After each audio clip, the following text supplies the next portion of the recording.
इस मूवी में आप देखोगे एक ऐसे हवसी लौंडे को जिसके लिए लड़कियां पटाना बस बाएं हाथ का खेल था, जिसके बाद वो कभी भी कहीं भी किसी भी लड़की को पटाकर उसे वहीं पर चटका दिया करता था। तो ये सब कुछ वो कैसे कैसे कहां कहां क्यों क्यों किस किस पोजीशन में कितनी कितनी बार कितने कितनों के साथ और हाँ किस किस फ्लेवर के साथ करता है, ये सब तुम आज की इस मूवी में देखने वाले हो। मूवी का नाम है लव एंड अदर ड्रग्स। इसे डाउनलोड कैसे करना है थोड़ी देर में बताऊंगा, पर उससे पहले गुरु तुमने अभी तक चैनल को सब्सक्राइब नहीं किया है और भी ज्यादा तगड़ी तगड़ी मूवीज के लिए इस चैनल के साथ साथ हमारे सेकंड चैनल को भी सब्सक्राइब करना ना भूलें। सेकंड चैनल का लिंक नीचे डिस्क्रिप्शन में दिया हुआ है। तो मूवी स्टार्ट होती है और हम देख पाते हैं अपनी मूवी के मेन कैरेक्टर जिमी को, जो कि एक शॉप में काम करता है और यहीं पर उसने अपने ही बॉस की गर्लफ्रेंड को पटा लिया है, जिसके बाद वो उसे चटकाने के लिए कोपचे में ले जाता है और यहाँ पर ये दोनों चटकाऊ कार्यक्रम संपूर्ण कर रहे होते हैं कि इतने में ही उस बंदी का फोन नीचे गिर जाता है और अनफॉर्चुनेटली उसे अपने ही बाबू का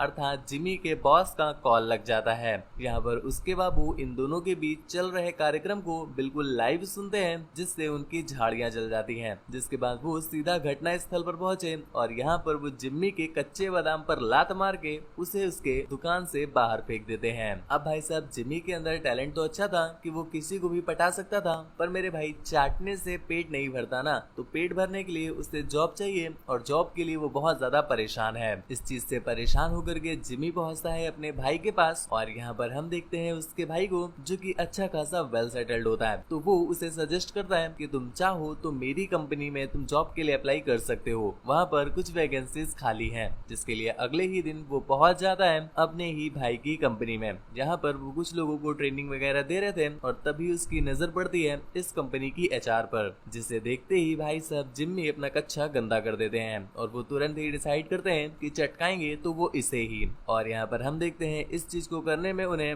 मात्र एक दिन का ही समय लगता है, क्योंकि वहीं पर ट्रेनिंग में आंखों ही आंखों में इशारे हो गए और फिर ओयो जाके दोनों के यंत्र फव्वारे हो गए। खैर अब यहाँ पर अपने परफॉर्मेंस के बल पर उसे जॉब मिल जाती है। जॉब की स्किल वाला परफॉर्मेंस नहीं, वो परफॉर्मेंस जो उसने ओयो में दिखाया था। खैर यहाँ पर उसे पहला ही टास्क दिया जाता है कि उसे इस कंपनी की जो मेडिसिन की सेल्स है उन्हें इंक्रीज करवाना है, मतलब पास के हॉस्पिटल्स में जा करके उनके डॉक्टर्स द्वारा रिकमेंड करवाना है इस मेडिसिन को, ताकि इसकी सेल्स बढ़ जाए। जिसके लिए जिम्मी सीधा पहुंचा है एक हॉस्पिटल में। यहाँ पर वो रिसेप्शनिस्ट से बोलता है कि उसे अपनी दवाई रखवानी है, क्योंकि दोस्तों जितनी ज्यादा मेडिसिन रखी जाएंगी तो लोगों की उतनी ही ज्यादा उस पर नजर पड़ेगी और उतना ही उसका प्रमोशन होगा। इसके लिए वो रिसेप्शनिस्ट से बात करता है, पर वो उसे मना कर देती है। लेकिन यहाँ पर वो किसी तरह से अपने उसी पटाऊ टैलेंट की हेल्प से वो उसे पटा लेता है। जिसके बाद वो ड्रॉर में रखी हुई पुरानी मेडिसिन को निकाल कर उन्हें अपने बैग में रख लेता है और अपनी मेडिसिन को वहाँ पर लगा देता है। खैर यहीं पर एक डॉक्टर को भी वो तेल लगा रहा होता है, जिसके बाद वो डॉक्टर उसे अपने साथ अपने कैबिन में ले जाता है, जहाँ पर ऑलरेडी एक लड़की मैगी बैठी हुई थी, जिसे दोस्तों कुछ अजीब तरह की बीमारी थी जो कि सही नहीं हो रही थी, मतलब इसका इलाज ही नहीं था।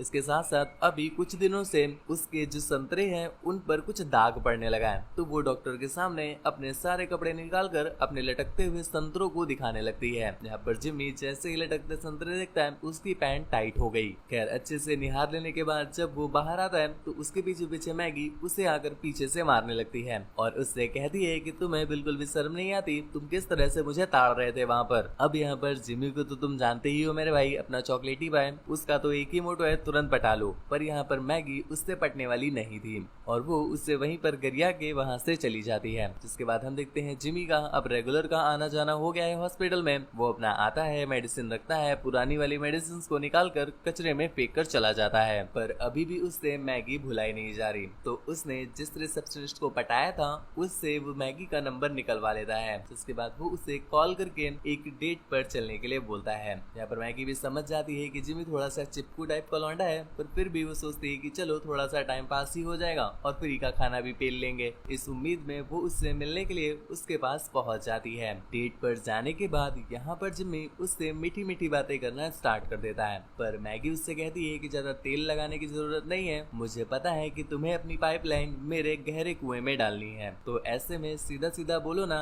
इतना तेल लगाने की क्या जरूरत है, लगाना ही है तो कहीं और लगाओ, क्योंकि हम लोग चल रहे हैं गपागप केंद्र में। जिसके बाद वो उसे वहीं पर एक कुपचा ढूंढवाती है और ये दोनों वहीं पे सुई धागा डालना स्टार्ट कर देते हैं। अब यहाँ पर मूवी को 1 मिनट पॉज पॉज करते हैं। गुरु, तुमने अभी जितने भी सीन्स देखे हैं इसमें आपको कोई भी तगड़ा वाला सीन नहीं दिखाई दिया होगा, क्योंकि मेरे भाई यहाँ पर कोई भी तगड़ा सीन दिखाना यूट्यूब की पॉलिसी से खिलाफ है। ऐसे में अगर आप चाहते हो कि मूवीज को एक्सप्लेन किया जाए पर उसमें कोई भी ब्लर या कोई भी कट ना लगाया जाए और ऐसे ही तगड़े तगड़े सीन्स को उसी के साथ साथ दिखाया जाए, तो ऐसे में आप चाहो तो हमारे टेलीग्राम चैनल को ज्वाइन कर सकते हो इस वीडियो के बाद। इसके साथ साथ थोड़ी बहुत बातें पेलते हैं जिसमें मैगी बताती है कि उसे किसी भी तरह का रिलेशनशिप नहीं चाहिए, उसे बस ठुकाई से मतलब है और वो कोई भी रिलेशनशिप अपने साथ नहीं पालना चाहती। इसका रीजन बस ये है कि मैगी को जो रेयर बीमारी है उसका कोई भी इलाज नहीं है और वो जल्दी ही अपना दम तोड़ देगी। ऐसे में वो कोई भी बंधन बनाकर नहीं जाना चाहती। यहाँ पर जिमी को तो तुम जानते ही हो मेरे भाई, वो ठहरा चॉकलेटी बॉय, उससे भी बस छेद से मतलब है, बाकी भेद का वो क्या ही करेगा। यहाँ पर हम देखते हैं दोनों की वाइफ मिल रही है, इसके साथ साथ इनका और भी बहुत कुछ मिलना स्टार्ट हो जाता है।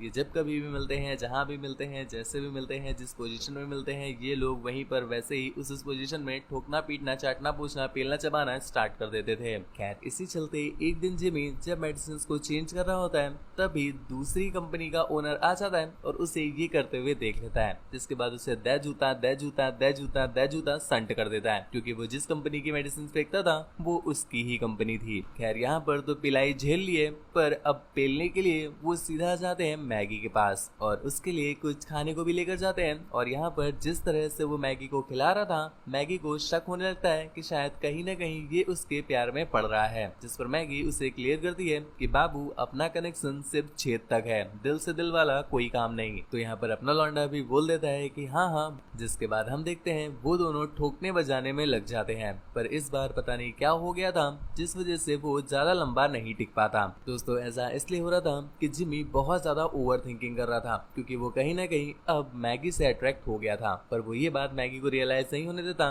तो मैगी उसे सजेस्ट करती है कि शायद तुम्हारी गाड़ी अब माइलेज नहीं दे रही है, ऐसे में तुम चाहो तो मेडिसिन कंपनी में ही काम करते हो, तुम अपना ही वाइग्रा खुद पे ट्राई क्यों नहीं करते। जिस पर यहीं पर जिमी को आइडिया आता है कि आज ही पेले गए हैं, अब तो दोबारा दवाई रखने नहीं मिलेगी, पर वाइग्रा एक ऐसी चीज है जिसकी सेल में बहुत तगड़े से करवा सकता हूँ, क्योंकि इस पे तो मेरे 2 साल का तजुर्बा है। जिसके बाद वो सीधा पहुंचा है उसी डॉक्टर के पास। यहाँ पर वो डॉक्टर से बोलता है कि प्लीज आप मेरा वाइग्रा प्रमोट कर दीजिए, और वो काफी लॉन्ग लास्टिंग भी है। पर डॉक्टर उससे कहता है कि अगर तुम वो सामने वाली लड़की मुझे लाकर दे दो आज रात के लिए, तो ऐसे में मैं तुम्हारा वाइग्रा प्रमोट करवा सकता हूँ। भाई साहब जिमी के लिए ये चीज तो बस बाएं हाथ का खेल थी। वो तुरंत ही जाता है, लड़की पटाता है, डॉक्टर को थमाता है, उनके पेलने का जुगाड़ लगवाता है और अगले दिन उसका वाइग्रा प्रमोट होने लग गया। खैर इस वजह से जिमी को प्रमोशन मिल जाता है और वो बहुत ज्यादा खुश था। जिसके बाद वो सीधा कॉल करता है मैगी को और उसके एक्सप्रेशन से मैगी को समझने में 1 सेकंड भी नहीं लगता कि सच में वो मैगी से प्रेम में पड़ चुका है। जिस पर मैगी उसे गरियाते हुए कहती है कि तुम्हें समझाया था, इस तरह के भांग घोंसले में हमें बिल्कुल भी नहीं पड़ना है और तुम अभी ही अपने मन से ये थॉट निकाल दो। जिसके बाद वो फोन कट करके अगले दिन कुछ लोगों के साथ चली जाती है शहर में अपना चेकअप करवाने के लिए। यहाँ पर भाई साहब अपना जिमी बहुत ज्यादा परेशान था क्योंकि उसकी मैगी से बात नहीं हो पा रही थी, तो वो सीधा पहुंचा मैगी के घर। पर यहाँ पर तो ताला लगा होगा ना, वो तो गई है मेडिसिन लेने, इसलिए जिमी पूरी रात अपने ही कार में बैठे बैठे मैगी का वेट करता है। और अगले दिन जब मैगी वापस आती है तो जिमी को अपने घर के बाहर देखकर वो पिघल जाती है, क्योंकि उसका बाबू पूरी रात से उसका वेट जो कर रहा था। जिसके बाद ये दोनों डिसाइड करते हैं कि चलो ठीक है रिलेशनशिप कर लेते हैं, और अब ये दोनों साथ में रहना भी स्टार्ट कर देते हैं। खैर उस दिन तो काफी सही चल रहे थे, पेलते खाते चाटते पूछते थे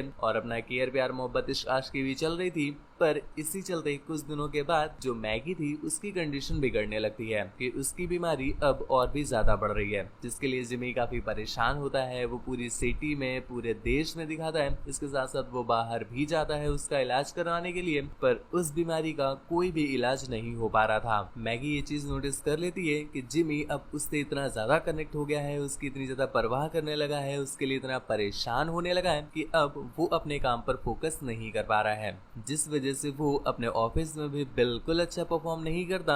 इवन उसकी इकोनॉमिकल कंडीशन भी डाउन हो रही है और वो परेशान भी रहने लगा है, जिस वजह से वो डिसाइड करती है कि उसका जिमी से अलग हो जाना ही जिमी के लिए अच्छा रहेगा। तो वो उससे अलग हो जाती है और काफी दिनों तक ट्राई करने के बाद भी जब मैगी वापस नहीं आती तो वो भी अपनी लाइफ में मूव ऑन करने की सोचता है। ऐसे में हम देख पाते हैं कि वो अब पहले से काफी अच्छा काम करने लगा है, उसका प्रमोशन होने लगा है, अब टेंशन फ्री भी रहता है। इसके साथ साथ वो अब लाइफ को एंजॉय कर रहा है। पर ऐसे करते कुछ महीने ही हुए थे कि एक दिन जब वो अपनी पुरानी मेमोरीज रिकॉल कर रहा होता है तभी उसे मैगी की याद आ जाती है, वो भी बहुत जोर से। तो वो तुरंत ही मैगी से मिलना चाहता था, पर उसे पता चला है कि मैगी तो ये सिटी छोड़कर ही जा रही है। तो वो उसकी बस के पीछे पड़ जाता है और कुछ दूर जाकर बस को रुकवा लेता है, जिसके बाद वो दोनों थे आमने सामने। और यहाँ पर जिमी मैगी से कहता है कि हाँ मानते हैं तुम एक दिन चली जाओगी, पर जब तक हो तब तक साथ रह लेते हैं। कम से कम ये दुख तो नहीं होगा आखिर में कि जब तक रहे तब तक साथ ही ना रह सके। ये बात मैगी को भी काफी पसंद आती है और वो दोनों गले लगकर इस बात को हमें समझा देते हैं कि अभी घर जाके ये दोनों एक बार फिर से पलंग तोड़ाई करेंगे। चलो खैर, इसी के साथ ये मूवी यहीं पर एंड हो जाती है।